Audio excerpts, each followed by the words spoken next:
പാഠം 797. ഭാര്യയെ സഹായിക്കുന്ന ഭർത്താവ്.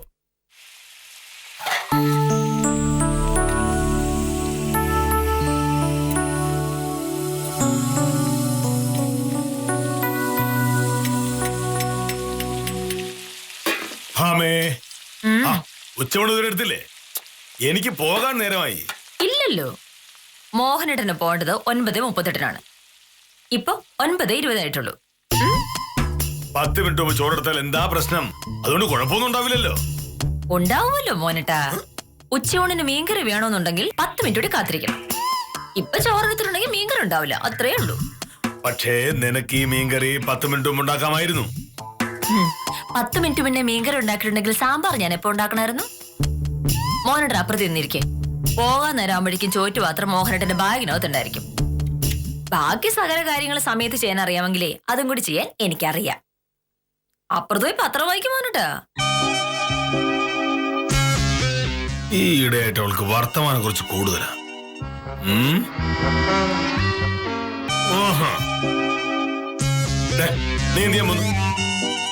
മോഹനേട്ടൻ ഷർട്ട് കൊണ്ട് മാത്രം തേച്ചാ മതിയോ? എനിക്കെന്താ കോടതി പോണ്ടേ? എനിക്ക് ചോറെടുത്ത് നിന്നിട്ട് തേച്ചാ മതിയല്ലോ. മീൻ വേഗാനുള്ളൊരു സമയം വേണ്ടേ മോനേട്ടാ? ഞാൻ അതിന്റെ അടുത്ത് തന്നെ ഇങ്ങനെ നിന്നിട്ടുണ്ടെങ്കിൽ അത് പെട്ടെന്ന് എന്താ വെന്ത് തരൂ? വേഗാനുള്ള സമയം കൊണ്ട് എനിക്കെന്റെ സാരി ബ്ലൗസൊക്കെ തേച്ചൂടെ? അങ്ങനെയാണ് ഒരുപാട് ജോലിയുള്ള ആളുകളൊക്കെ ചെയ്യുന്നത്. അല്ലാതെ ആഫീസിൽ പോകുന്നവരെ പത്രം വായിച്ച് സമയം കളയുന്നവരെ പോലെ എനിക്ക് പെരുമാറാൻ പറ്റുമോ? അതെ, വൈകിട്ട് എനിക്ക് മോനേട്ടന്റെ സഹായം വേണം. എന്ത് സഹായം? എന്റെ ഒരു ചുരിദാർ വിലാസനയുടെ കട തയ്ക്കാൻ കൊടുത്തിട്ടുണ്ട്. ഇന്ന് തരാന്നാ പറഞ്ഞിരിക്കുന്നത്. വൈകിട്ട് മോഹനേട്ടൻ വരുമ്പോ അതൊന്ന് വാങ്ങിട്ട് വേണം. ഒരു വില്ലേജ് ഓഫീസറാണ്. അതുകൊണ്ട് നിന്റെ ചുരിദാർ തയ്പ്പിച്ച് വാങ്ങലല്ല എന്റെ ജോലി. ഭാര്യയുടെ ചുരിദാർ ഭർത്താവല്ലാതെ പിന്നെ നാട്ടുകാരാണോ മോനേട്ട വാങ്ങിച്ചോണ്ട് വരിക? നിന്റെ ചുരിദാർ വാങ്ങണമെങ്കിൽ നീ തന്നെ പോണം. വിലാസിനുടെ തയ്യൽ കടയിൽ കയറി ഇറങ്ങാനൊന്നും കെ മോഹനേഷ് സാറിന് നേരമില്ല. ഓ, ഉണ്ടാവൂല. ഇപ്പൊ ഈ പറഞ്ഞതിനുള്ള ശരിക്കുള്ള മറുപടി എന്താണെന്നറിയാമോ? അറിഞ്ഞൂടാ. എന്നാ പറയാം. മോഹനേട്ടനെ കൊണ്ട് എനിക്ക് യാതൊരു വിധത്തിലുള്ള ഉപകാരവും ഇല്ല. നാട്ടിൽ വേറെ ഉണ്ടല്ലോ കുടുംബങ്ങള്. അവിടെയൊക്കെ ഭാര്യയുടെ ആവശ്യങ്ങൾ മനസ്സറിഞ്ഞ് ചെയ്തു കൊടുക്കുന്ന ഭർത്താക്കന്മാരാണുള്ളത്. ഇവിടെ മാത്രോ ഒരു കൊമ്പത്തെ വില്ലേജ് ഓഫീസർ. മോഹനേട്ടന്റെ സകല കാര്യങ്ങൾ നോക്കാൻ ഞാൻ വേണം. എന്നാ എനിക്കൊരു നിസ്സാര സഹായം പോലും മോഹനേട്ടൻ ചെയ്തു തന്നിട്ടുണ്ടോ? അയ്യോ, ഉണ്ടെങ്കിൽ പറ. പറഞ്ഞാലും വിലാസിന്റെ തയ്യക്കട എന്നെ കിട്ടില്ല. മോഹനയുടെ തൈക്കട ചെന്ന് വിലാസിനെ പിടിച്ച് കടിക്കൂ. വിദ്യാലക്ഷ്മിയുടെ ഒക്കെ വീട്ടിലെ കാര്യങ്ങൾ പറഞ്ഞു കേൾക്കുമ്പോ എന്റെ കണ്ണും നിറഞ്ഞു വരും. സെഷൻസ് കോടതി കേസ് ഉണ്ടായിരുന്നതിന് തലേ ദിവസം അവൾ ഉറക്കളിച്ചിരുന്ന കേസ് പഠിച്ചപ്പോ മുഴുവൻ സമയം സതീഷ് സാർ കൂടെ ഇരുന്നു. ഇടയ്ക്കോ അവൾക്ക് കട്ടൻ കാപ്പി ഉണ്ടാക്കി കൊടുത്തു. അങ്ങനെയൊക്കെയോ സ്നേഹമുള്ള ഭർത്താക്കന്മാര്. ഇവിടെ ഉള്ളതോ ഒരു ചെറു വിരൽ പോലും എനിക്ക് വേണം എനക്കോ. രാവിലെ ഇവൾ എവിടെ പോകുന്നു, ഇവൾ ഏത് കേസാണ് വാദിക്കുന്നത്, വൈകിട്ട് എപ്പോ വരും, അങ്ങനെ എന്തെങ്കിലും ഒരു കാര്യം മോഹനേട്ടൻ അന്വേഷിക്കാറുണ്ടോ? അന്വേഷിക്കാറുണ്ട്. കേസ് വാദിച്ച് ജയിച്ചു കഴിയുമ്പോ എത്ര രൂപ ഫീസ് കിട്ടി, അത് നീ എന്ത് ചെയ്തു എന്നൊക്കെ. എന്നെ സോപ്പിട്ട് ആ പൈസ വാങ്ങിച്ചെടുത്ത് വാങ്ങിക്കൊണ്ടിടാൻ നല്ല മിടുക്ക. ഓ, ഫോൺ അടിക്കുന്നത് കേൾക്കുന്നില്ല, ഒന്ന് പോയി എടുത്തൂടെ? സമയമില്ല. അതിന് ഞാൻ തന്നെ വേണം.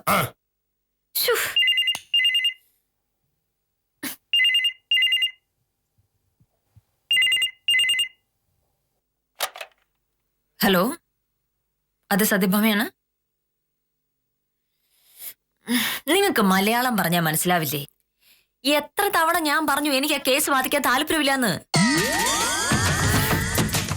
എന്നെ കാണാൻ വരുന്ന എല്ലാ കക്ഷികളിലെയും കേസുകൾ വാദിച്ചു കൊള്ളാമെന്ന് ഞാൻ എവിടെ എഴുതിപ്പിട്ട് കൊടുത്തിട്ടില്ല. മേൽ എന്നെ വിളിച്ച് ശല്യപ്പെടുത്തിയിട്ടുണ്ടെങ്കിൽ എന്റെ ശരിക്കുള്ള സ്വഭാവം നിങ്ങൾ അറിയുവേ. എന്താണ് വക്കീലിനെ കക്ഷി വിളിക്കുമ്പോ ഇങ്ങനെ ദേഷ്യപ്പെടാമോ? അയാളെന്റെ കക്ഷിയല്ലല്ലോ. ഒരു കേസുമായിട്ട് അയാൾ എന്നെ കാണാൻ വന്നു. അയാളുടെ എതിർ കക്ഷി സദാനന്ദ സാറിന്റെ അടുത്ത ബന്ധുവാ. അയാൾക്കെതിരെ ഞാൻ എങ്ങനെ കേസ് വാദിക്കാനാണ്? ഞാൻ പറഞ്ഞു പറ്റില്ല എന്ന്. പക്ഷെ എന്നിട്ടും അയാൾ ഒഴിഞ്ഞു പോകണ്ടേ?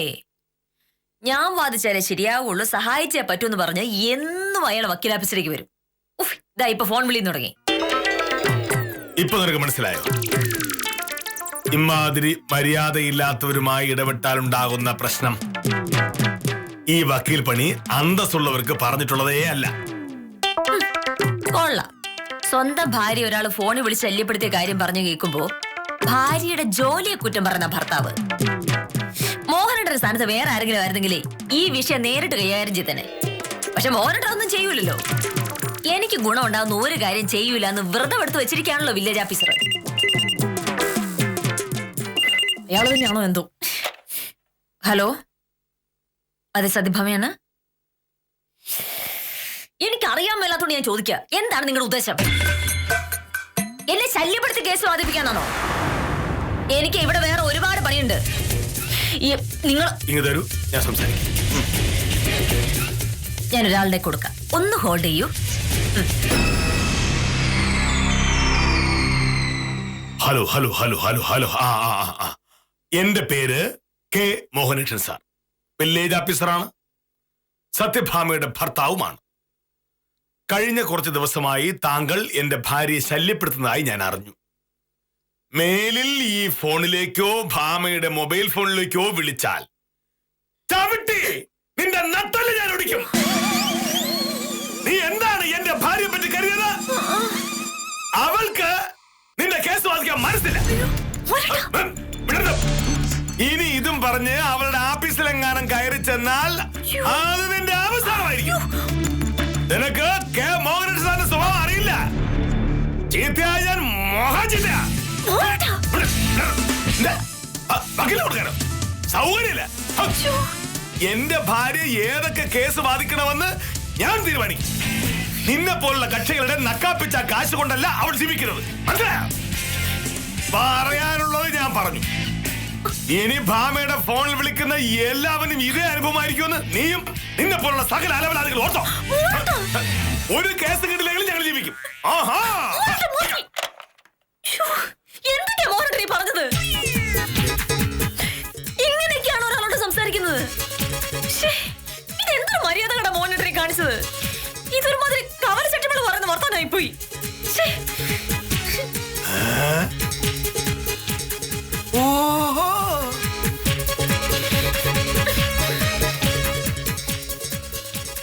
അത് കൊള്ളാലോ. ഞാൻ എന്ത് ചെയ്താലും കുറ്റം പറയുക എന്നുള്ളതാണോ എന്റെ ഉദ്ദേശം? ഇമ്മാതിരി വൃത്തിയുടെ കാണിച്ച പിന്നെ ഞാൻ എന്താണ് ചെയ്യേണ്ടത്? കെട്ടിപ്പിടിച്ച് ഉമ്മ തരണം. അല്ലേ പറഞ്ഞത് അയാൾ ഭയങ്കര ശല്യമാണെന്ന്? ഭാര്യയെ ശല്യം ചെയ്യുന്ന ഒരാളോട് ഏത് ഭർത്താവായാലും ഇങ്ങനെ ചെയ്യും. ഓൺലൈനിൽ ചീത്ത പറഞ്ഞു.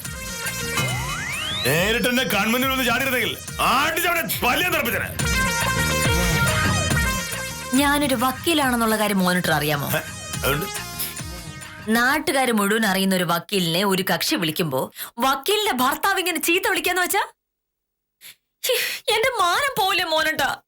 അയാൾ നാട് മുഴുവൻ നടന്ന് ഇക്കാര്യം പറയും. കേൾക്കുന്ന ആളുകൾ എന്താ വിചാരിക്ക? മോനട്ട ഇങ്ങനെ ഒരു വൃത്തിയിട്ട് കാണിക്കുന്ന അറിയായിരുന്നെങ്കിൽ ഞാൻ ആ ഫോൺ തരൂലായിരുന്നു. എന്താകെ നാണക്കേടാവുമല്ലോ ഈശ്വര. ഭാര്യയെ ശല്യം ചെയ്യുന്ന ഒരാളെ ഉപദേശിച്ച് നന്നാക്കാൻ ഞാൻ ഉപദേശിയല്ല. ഉപദേശിച്ചാലും വലിയ പ്രയോജനമൊന്നുമില്ല. ഞാൻ ഓഫീസിൽ പോയി കഴിയുമ്പോൾ അവൻ പിന്നെയും വിളിച്ചാലോ? ഇപ്പൊ ഞാൻ അങ്ങനെയൊക്കെ പറഞ്ഞുകൊണ്ട് അവൻ ശരിക്കും പേടിച്ചിട്ടുണ്ടാവും. ഭാമേ, ഇനി ജന്മത്ത് അവൻ ആ ഫോണിൽ വിളിക്കില്ല. മോഹനേട്ടാ, ഇത് കേൾക്കുന്ന ആളുകൾ എന്താ കരുതാന്നറിയോ? എന്താ? എന്നെ കാണാൻ വരുന്ന കക്ഷികളുടെ കേസിൽ എനിക്ക് താല്പര്യമില്ലെങ്കിൽ ഞാൻ അവരെ ചീത്ത വിളിക്കുമെന്ന്. പിന്നെ ആരെങ്കിലും എന്നെ കാണാൻ വരുമോ മോനട്ടാ? ഭയങ്കര കുഴപ്പക്കാരാണ് സത്യഭാമ വക്കീലെന്ന് പറഞ്ഞു കേട്ടിട്ടുണ്ടെങ്കിൽ പിന്നെ ആരെങ്കിലും എനിക്കൊരു കേസ് വരുമോ? കിട്ടുന്ന കേസൊക്കെ മതി. ഓ, അപ്പൊ അതായിരുന്നല്ലേ മോഹനേട്ടന്റെ ഉദ്ദേശം? എന്നെ ഒരു ദേഷ്യക്കാരിയും വഴക്കാളിയാക്കി മാറ്റിയെടുത്ത് എനിക്ക് ഒരൊറ്റ കേസ് പോലും കിട്ടാത്ത അവസ്ഥ ഉണ്ടാക്കിയെടുക്കുക. ജീവിതത്തിൽ ഇന്ന് വരെ മോഹനേട്ടൻ എനിക്കൊരു കേസ് പിടിച്ചു തന്നിട്ടുണ്ടോ? ഇപ്പൊ നാട്ടുകാരുടെ മുന്നിൽ നാണം കെടുത്തി ഉള്ള കേസ് ഇല്ലാതാക്കാൻ ശ്രമിക്കുന്നു. സഹായിച്ചില്ലേലും വേണ്ടില്ല, ഒന്ന് ഉപദ്രവിക്കാതിരുന്നൂടെ? ഉത്തമനാ വന്നത്. ഏതെങ്കിലും കേസുമായി വന്നാണെങ്കിൽ അതിൽ ഇടപെട്ട് അതുകൂടി ഇല്ലാതാക്കരുത്. ഞാൻ എങ്ങനെയെങ്കിലും ഒന്ന് ജീവിച്ചോട്ടെ.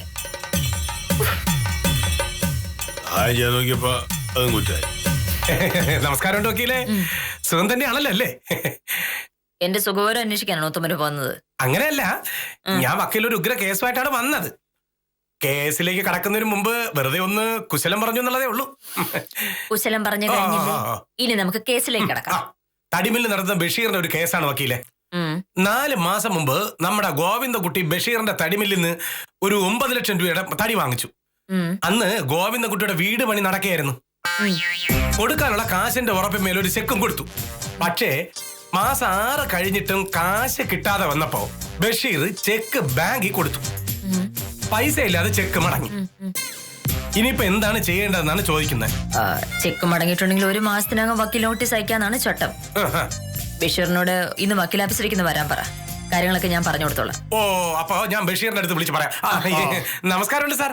പിന്നെ ഉത്തമ, നമ്മുടെ നാട്ടില് ഈ കൊട്ടേഷൻ കൊടുക്കുന്ന ഏർപ്പാട് ഇപ്പോഴും ഇല്ലേ? കൊട്ടേഷനാ? ആ, ആളുകളെ പേടിപ്പിച്ചൊഴിപ്പിക്കാനും ബലമായി ഒഴിപ്പിക്കാനും ഒക്കെ ഈ കൊട്ടേഷൻ കൊടുക്കില്ലേ? അങ്ങനെ വല്ല ആവശ്യം വന്നാൽ ഇനി ഗുണ്ടകളെ ഒന്നും അന്വേഷിച്ചു പോകണ്ട. നല്ല ബെസ്റ്റ് ആള് എന്റെ അടുത്തുണ്ട്. എന്റെ അച്ഛനെ പറഞ്ഞോണ്ട് ഈ പ്രശ്നം തീരാ പോകുന്നില്ല.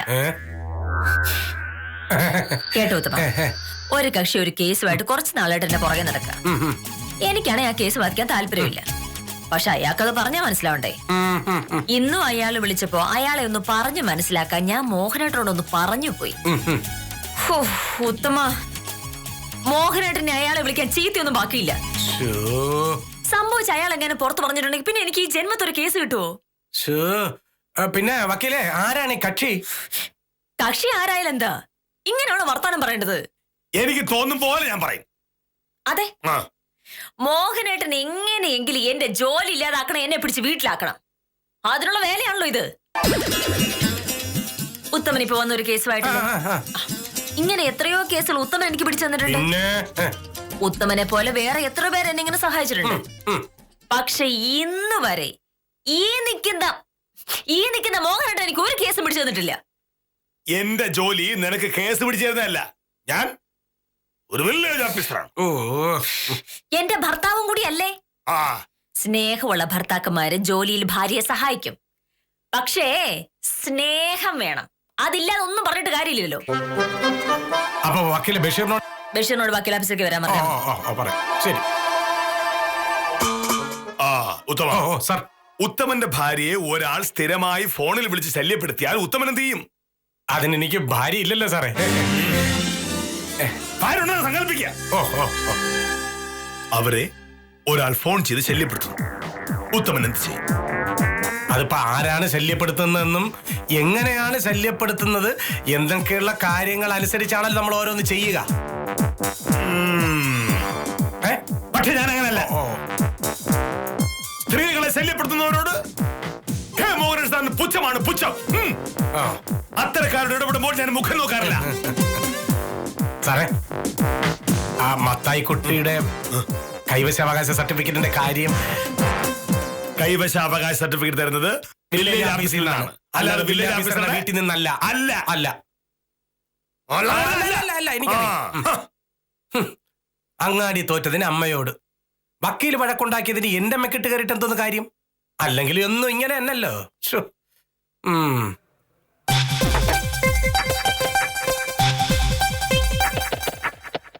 ചോറ്റുപാത്രം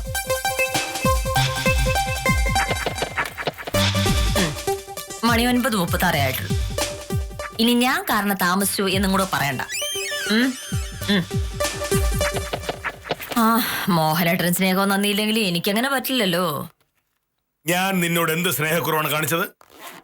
ഭാമേ, വേണമെന്ന് വെച്ചാൽ നിനക്ക് 100 കണക്കിന് കേസ് പിടിച്ചു തരാൻ എനിക്ക് കഴിയും. പക്ഷെ മോഹനേട്ടൻ വേണമെന്ന് വെക്കൂല. കാരണം എനിക്ക് കൈ നിറയെ കേസ് ഉണ്ടാകുമ്പോ ഞാൻ വലിയ ആളാവും. മോഹനേട്ടനെക്കാട്ടിലും പേരും പ്രശസ്തി എനിക്ക് ഉണ്ടാവുന്നത് മോഹനേട്ടനെ സഹിക്കൂലല്ലോ. ഒരിക്കലുമില്ല. നീ എത്ര കേസ് വാദിച്ചാലും ജയിച്ചാലും നിനക്ക് എന്റെ അത്രയും പേരും പ്രശസ്തിയും ഉണ്ടാകില്ല എന്ന് എനിക്കറിയാം. പിന്നെന്താ? എങ്കിൽ പിന്നെ മോഹനേട്ടൻ എനിക്കൊരു കേസ് പിടിച്ചെന്ന് കാണിക്കാം. അതിനാവശ്യമില്ല. അപ്പൊ അതാണ് കാര്യം. ഒന്നാമത്തെ കാര്യം, മോഹനേട്ടൻ വിചാരിച്ച് എനിക്ക് ഒരു കേസും പിടിച്ചു തരാൻ പറ്റൂല. ഇനി രണ്ടാമത്തെ കാര്യം, ഞാൻ വലിയ ആളാവുന്നതിൽ മോഹനേട്ടന് ഭയങ്കര അസൂയാണ്. പിന്നെ എന്ത് ചെയ്യാൻ പറ്റും? നീ വെറുതെ എന്നെ വാശി പിടിപ്പിക്കരുത്. ഞാൻ വിചാരിച്ചാൽ ഇന്ന് തന്നെ നിനക്കൊരു 10 കേസെങ്കിലും പിടിച്ചു തരാൻ പറ്റും. ഇന്ന് വേണ്ട, 10 കേസും വേണ്ട. ഒരാഴ്ചക്കുള്ളിൽ ഒരു കേസെങ്കിലും പിടിച്ചു തന്നിട്ടുണ്ടെങ്കിൽ മോഹനേട്ടൻ വലിയ പുള്ളിയാണെന്ന് ഞാൻ സമ്മതിച്ചുതരാം. ശരി, അങ്ങനെയാണെങ്കിൽ നാളെ സൂര്യൻ അസ്തമിക്കുന്നതിന് മുൻപ് നിനക്ക് ഞാൻ ഒരു അന്തസ്സുള്ള കേസ് പിടിച്ചു തന്നിരിക്കും. ഇത് സത്യം, സത്യം, സത്യം. ഇതെന്തോന്ന് കുരുക്ഷേത്ര യുദ്ധത്തിലെ അർജുന ശബ്ദവും? മോഹനന്റെ സാർ ഒരു വാക്ക് പറഞ്ഞാൽ വാക്കാണ്. ബാക്കി നീ നേരിട്ട് കണ്ടാ മതി. ഇറങ്ങുന്നു. ശരി.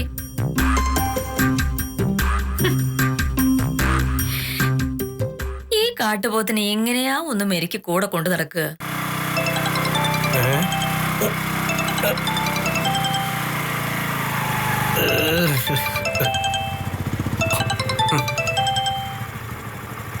ഹലോ, ആ പ്രഭാര, നീ എവിടെയായിരുന്നു? ഒരു കാര്യം പറഞ്ഞിട്ട് പിന്നെ വിളിക്കായിരുന്നു എങ്ങനെയാ? പണ്ടേ നിന്റെ അടുത്ത് പറയാറുള്ളതാണ്. ആ ശരി ശരി ശരി. ആ ഇപ്പൊ കാര്യം എന്തായി?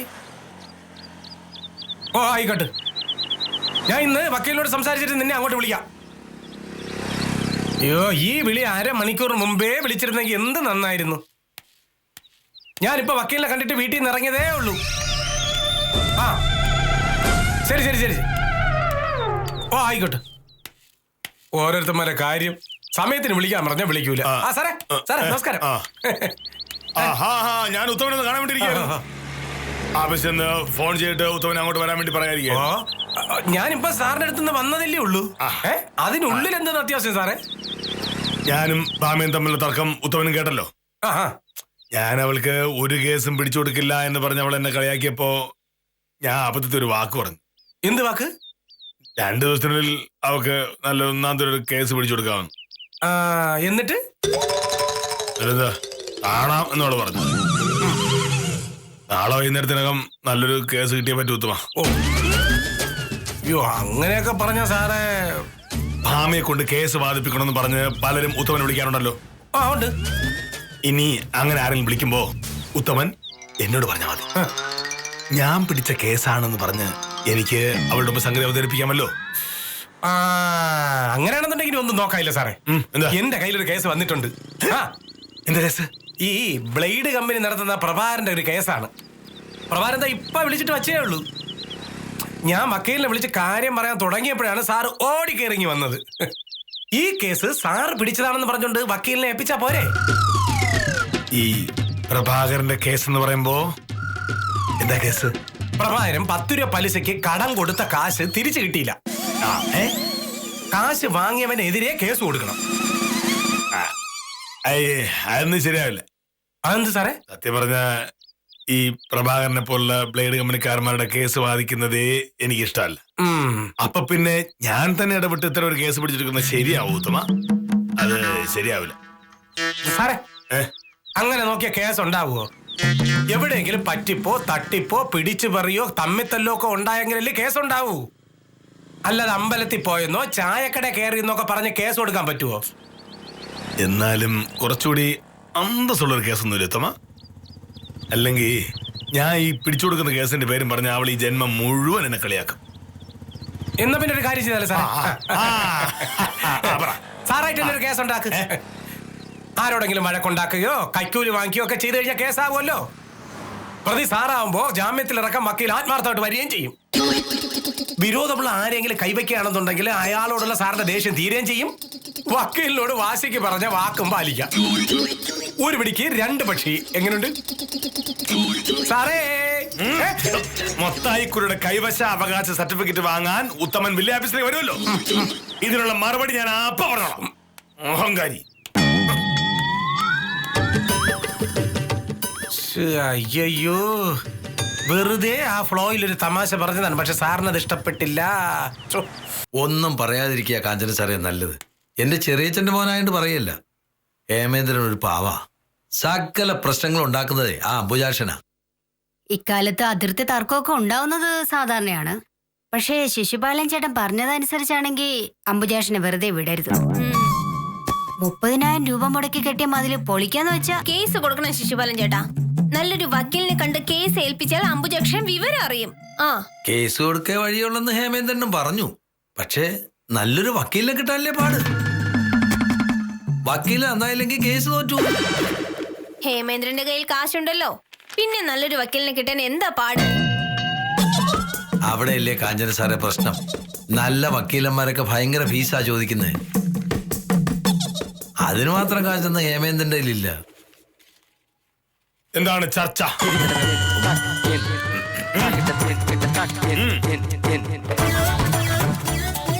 ചോദിച്ചേട്ടില്ലേ എന്താ ചർച്ചയെന്ന്?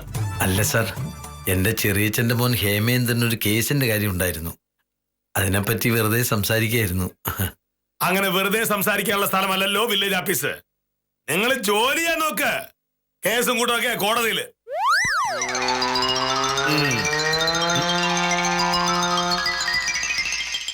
ശിശുപാല ഒന്ന് വരൂ.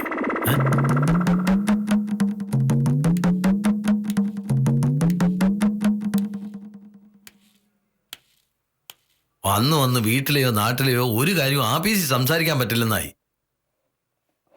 ശിശുപാലൻ ചേട്ടൻ കോൾ അടിച്ചെന്ന് തോന്നുന്നു. നോക്കിട്ട് വരട്ടെ.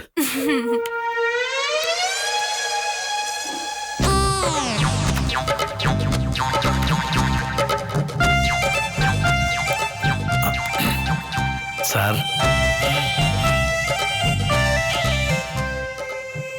ശിശുപാലന്റെ ബന്ധുവിന്റെ കേസ് വാദിക്കാൻ ഇതുവരെ നല്ല വക്കീലന്മാരൊന്നും കിട്ടിയില്ല എന്നല്ലേ പറഞ്ഞത്? എന്നാ ഹേമേന്ദ്രൻ പറഞ്ഞത്. ഞാൻ വേണമെങ്കിൽ ഭാമയോട് പറയാം. അതെയോ? എങ്കിൽ അതൊരു വലിയ സഹായമായി സാർ. സാറ് പറഞ്ഞിട്ടാകുമ്പോ വക്കീല് വലിയ ഫീസൊന്നും പറയില്ലല്ലോ. ശിശുപാലന്റെ ബന്ധുവായതുകൊണ്ട് മാത്രമാണ് ഞാൻ ഈ കേസ് ഏൽക്കുന്നത്. ഈ ഹേമേന്ദ്രനോട് കേസിന്റെ കടലാസൊക്കെ ആയിട്ട് വീട്ടിലേക്ക് വരാൻ പറയൂ. വേണമെങ്കിൽ വക്കീൽ ഓഫീസിൽ പോയി കാണാൻ പറയാം സാർ. വേണ്ട, വീട്ടിലേക്ക് വന്നാൽ മതി. കൃത്യം 5:15 വീട്ടിലെത്തണമെന്ന് പറയണം. അപ്പോഴാണെങ്കിൽ ഞാനും വീട്ടിലുണ്ടാവുമല്ലോ. വലിയ ഉപകാരം സാർ. ശരി. സത്യത്തിൽ ഞാൻ ശിശുപാലനോടല്ലല്ലോ, ശിശുപാലൻ എനിക്കല്ലേ ഉപകാരം ചെയ്തത്.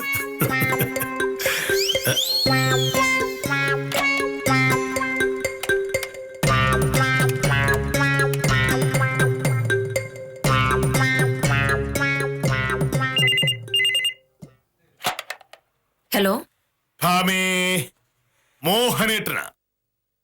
എന്താ മോനട്ടാ? ഞാൻ എന്റെ വാക്ക് പാലിച്ചു.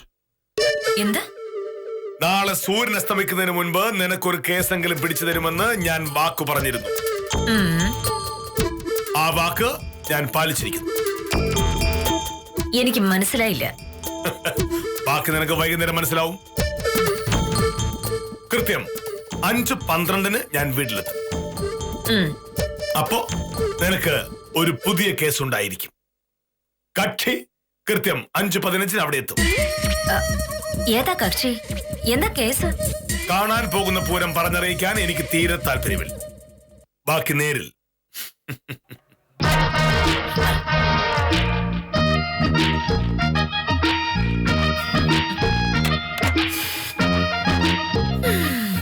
അത്രയും വഴക്കുണ്ടാക്കിയതുകൊണ്ട് അങ്ങനെയെങ്കിലും ഒരു ഗുണമുണ്ടായി. എന്നാലും എന്റെ വില്ലേജ് ഓഫീസർ എത്രയെങ്കിലും ചെയ്തല്ലോ. സാർ, ഞാൻ ഹേമേന്ദ്രനെ വിളിച്ച് വിവരം പറഞ്ഞിട്ടുണ്ട്.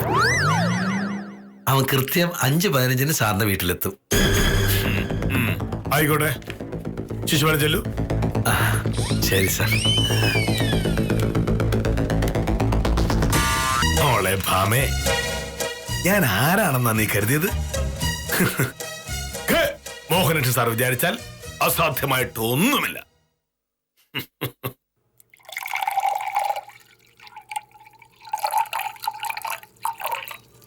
ഭാമേ,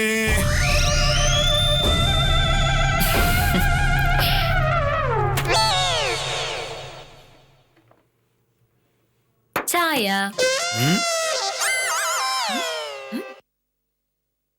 സാധാരണ ഞാൻ വന്നു കഴിഞ്ഞാണല്ലോ നീ ചായ ഉണ്ടാക്കാറുള്ളത്. ഇന്നെന്ത് പറ്റി? ജീവിതത്തിൽ ആദ്യമായിട്ട് മോഹനട്ട് എനിക്കൊരു ഉപകാരം ചെയ്തതല്ലേ, അപ്പൊ പിന്നെ ഞാനും അതനുസരിച്ച് പെരുമാറണമല്ലോ. എന്താ കേസ്? അത് നീ കക്ഷിയോട് ചോദിക്കൂ. എന്തായാലും അത്ര നിസ്സാരമായ കേസല്ല എന്ന് മാത്രം നീ മനസ്സിലാക്കുക. ഇനി മേലിൽ എന്നോട് തർക്കിക്കാനും വരരുത്. നിനക്ക് 1, 2, 3, 100 കേസ് പിടിച്ചു തരാൻ കെ മോഹനൻ സാർ വിചാരിച്ച് നടക്കും. പക്ഷേ ഇതുവരെ ഞാനത് ചെയ്യാറുത് എന്തുകൊണ്ടാണെന്ന് അറിയാമോ? ഇല്ല. ഞാൻ പിടിച്ചേരുന്ന കേസ് മിടുക്കിയായി നീ വാദിച്ച് തോക്കും. അതോടെ കക്ഷിയുടെ മുന്നിൽ ഞാൻ നാണം കെടും. അതൊഴിവാക്കാനായി ഞാൻ വളരെ തന്ത്രപരമായി മാറിയതാണ്. മോഹനേട്ടന്റെ ഈ പറച്ചിൽ കേട്ടിട്ടുണ്ടെങ്കിൽ വാദിക്കുന്ന കേസുകളൊക്കെ തോക്കുന്ന ഒരു വക്കീലാണ് ഞാനും തോന്നൂലോ. അങ്ങനെയല്ലേ? തർക്കിക്കാൻ ഞാനില്ല. ഞാൻ ആദ്യമായി പിടിച്ചെന്ന ഈ കേസ് വാദിച്ച് ജയിച്ച് നീ തെളിയിക്ക്. ബാക്കി നമുക്ക് അപ്പ തീരുമാനിക്കാം. എങ്ങോട്ടാ? കക്ഷിക്കാണ്. ആദ്യം ഞാൻ സംസാരിക്കട്ടെ. അത് കഴിഞ്ഞ് നീ വന്നാ മതി. ഞാൻ വിളിക്കുന്നതിന് മുൻപ് അങ്ങോട്ട് വരികയോ അയാളുടെ മുന്നിൽ വെച്ച് എന്നെ കളിയാക്കുകയോ ചെയ്താൽ നീ വിവരം അറിയും.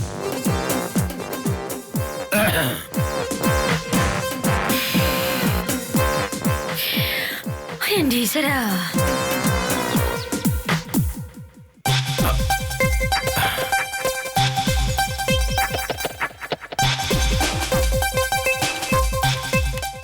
നമസ്കാരം സർ. നമസ്കാരം സാർ, ഞാൻ ഹേമേന്ദ്രൻ. ശിശുപാലൻ ചേട്ടൻ പറഞ്ഞിട്ട് വന്നതാ. ഞാൻ പ്രതീക്ഷിച്ചു. സത്യം പറഞ്ഞാൽ ഞാൻ ഇത്രയും നേരം താങ്കളെ കാത്തിരിക്കുകയായിരുന്നു. കൃത്യം 5:15 വരുമെന്നാണ് ശിശുപാലൻ പറഞ്ഞിരുന്നത്. സാർ, ഞാൻ 5:15 തന്നെ വരേണ്ടതായിരുന്നു. വഴിക്ക് വെച്ച് ബൈക്കിന്റെ ടയർ ഒന്ന് പഞ്ചറായി. അതാ താമസിച്ചത്. സാർ, വക്കീലില്ലേ? ഉണ്ട്, വിളിക്കാം. ഭാമ കഴിവുള്ള വക്കീലാണെങ്കിലും കേസുകൾ തിരഞ്ഞെടുക്കുന്നതിന് മുൻപ് മോഹനേട്ടനോട്, അതായത് എന്നോട് ചോദിക്കും. എനിക്കിഷ്ടമില്ലാത്ത ഒരു കേസും എന്റെ ഭാര്യ സത്യഭാമ ബാധിക്കില്ല. അതുകൊണ്ടാണ് ഞാൻ തന്നെ അവൾക്ക് വേണ്ടി കേസുകൾ പിടിച്ചു കൊടുക്കുക. ഞാൻ കൊണ്ടുവരുന്ന കേസാണെങ്കിൽ പിന്നെ അവൾക്ക് നോക്കാനില്ലല്ലോ. അത് ശരിയാ. കേസിന്റെ കടലാസുകൾ കൊണ്ടുവന്നിട്ടുണ്ടല്ലോ? ഓ, എല്ലാം കൊണ്ടുവന്നിട്ടുണ്ട് സാർ. നന്നായി. പിന്നെ ഇനി ഹേമചന്ദ്രന് പരിചയമുള്ള വേറെ ഏതെങ്കിലും കേസ് വരികയാണെങ്കിലും ആ കാര്യവും എന്നെ അറിയിച്ചാ മതി. കേസിനെ പറ്റി ആലോചിച്ച് ഞാൻ എന്റെ ഭാര്യ സത്യഭാമയോട് പറഞ്ഞു. അതിനെന്താ സാർ, എന്റെ പരിചയത്തിൽ ഒരുപാട് കേസുകളുണ്ട്. അവരോട് ഞാൻ സാറിനെ ഒന്ന് കാണാൻ പറയാം. ഭാമേ, ഈ നിൽക്കുന്ന ഹേമചന്ദ്രൻ എനിക്ക് വളരെയധികം വേണ്ടപ്പെട്ട ഒരാളാണ്. ഇദ്ദേഹത്തിന്റെ ഒരു കേസിന്റെ കാര്യം സംസാരിക്കാനാണ് ഇപ്പോൾ ഇദ്ദേഹം വന്നിരിക്കുന്നത്. സത്യം പറഞ്ഞാൽ ഹേമചന്ദ്രൻ വേറെ ഏതോ ഒരു വക്കീലിനെ കാണാൻ വേണ്ടി ഇരിക്കുകയായിരുന്നു. അപ്പൊ ഞാനാണ് പറഞ്ഞത്, എന്റെ ഭാര്യ അഡ്വക്കേറ്റ് സത്യഭാമ സമൃദ്ധിയായ വക്കീലാണ്, അവർക്ക് കേസ് കൊടുക്കൂ എന്ന്. അല്ലേ? അല്ല സാർ, അങ്ങനെയാണ്. സത്യം, നിനക്ക് വേണ്ടി ഞാൻ പിടിച്ച കേസാണത്. സന്തോഷമായല്ലോ. ഇനി ഈ കേസിന്റെ കാര്യങ്ങളൊക്കെ നിങ്ങൾ തമ്മിൽ സംസാരിച്ചാൽ മതി. എന്റെ ജോലി തീർന്നു. അപ്പോ ശരി ഹേമചന്ദ്ര.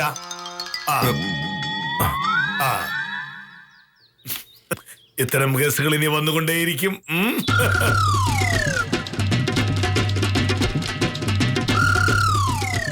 ഇന്നത്തോടെ അവളുടെ അഹങ്കാരം തീരും. മോഹനോടാ കളി. അവളിക്ക് വരട്ടെ.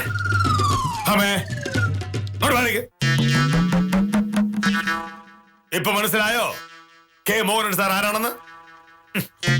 ഞാൻ വിചാരിച്ചാൽ നടക്കാത്തതായിട്ട് ഒന്നും ഈ ഭൂമിയിലില്ല. കുറച്ചുകൂടി കൂട്ടി പറയാം.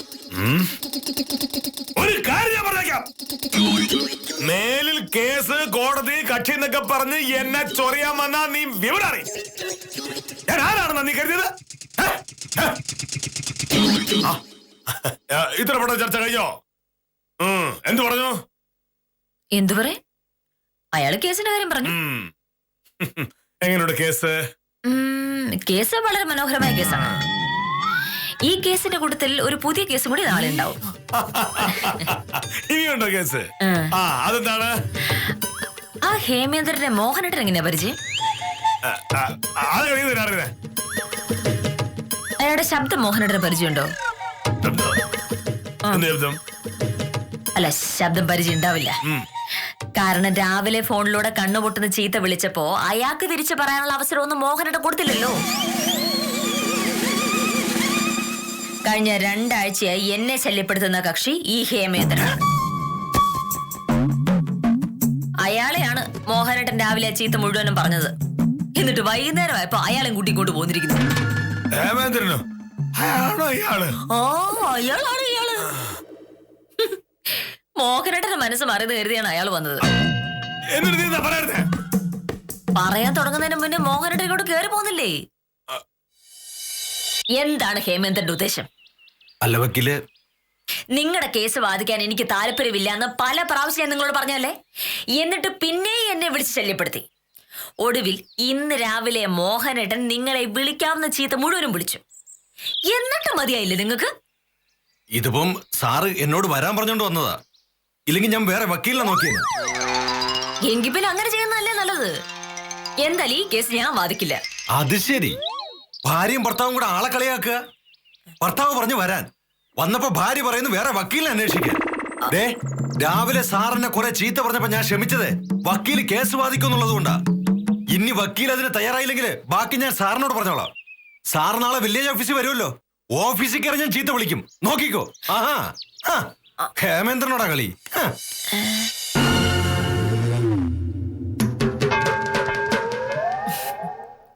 നാളെ അയാൾ ആഫീസിൽ വന്ന് മോഹനേട്ടനെ ചീത്ത വിളിക്കും. അപ്പൊ മോഹനേട്ടൻ വഴക്കുണ്ടാക്കും. ഒടുവിൽ അത് തമ്മിത്തല്ലാവും, പോലീസ് വരും. നാളെ പുതിയ കേസ് ഉണ്ടാവുന്ന ഞാൻ പറഞ്ഞില്ലേ, അതാണ്. ശിശുപാലിനെ വെച്ചിട്ടുണ്ട്, അവളെ പറ്റിക്കുന്നു. ശിശുപാലിനേട്ടൻ എന്ത് പിടിച്ചു?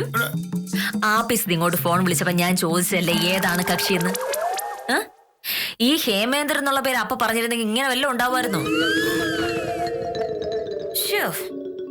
കാണാൻ പോണ പൂരം പറഞ്ഞു കേൾപ്പിക്കണില്ല എന്ന് മോഹനേട്ടൻ പറഞ്ഞപ്പോ ഇതുപോലൊരു പൂരാണ് വരാൻ പോണെന്ന് ഞാൻ അറിഞ്ഞില്ല കേട്ടോ. ഇതിപ്പണ്ടല്ലോ തൃശ്ശൂർ പൂരത്തെക്കാട്ടിലും വലിയ പൂരായി പോയിട്ടാ. വെളുക്കാൻ തേച്ചത് പാണ്ടാവുക എന്ന പഴഞ്ചൊല്ല് പ്രാവർത്തികമാകുന്നത് ഇങ്ങനെയൊക്കെ ആയിരിക്കാം. ഭാര്യയെ സഹായിക്കാൻ ഇറങ്ങി പുലിവാലി പിടിച്ച വില്ലേജ് ഓഫീസറോട് സഹതപിക്കുകയല്ലാതെ നമുക്ക് വേറൊന്നും ചെയ്യാനില്ല. എന്തായാലും ഇത് ഇവിടം കൊണ്ട് തീർന്നല്ലോ എന്ന് സമാധാനിച്ച് ഇന്നത്തേക്ക് വിടാം. കാര്യം നിസാരം.